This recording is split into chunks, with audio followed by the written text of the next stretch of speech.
ব্যাগের থেকে গামছা লুঙ্গি এই যে দেখেন লাঠি, এই যে লাঠি আমরা ট্রেকিং এর লাঠি নিয়েছি। চলুন যাই। আমরা খুইয়াছড়া ঝর্ণাতে আসছি।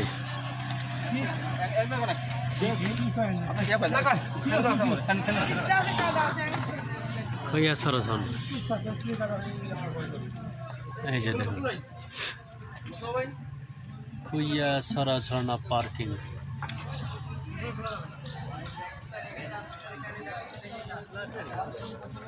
লাঠি নিয়েছে,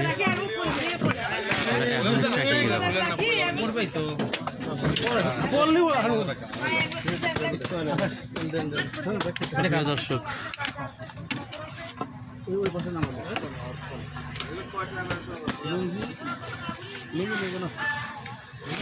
চলো আমাদের সাথেই থাকেন।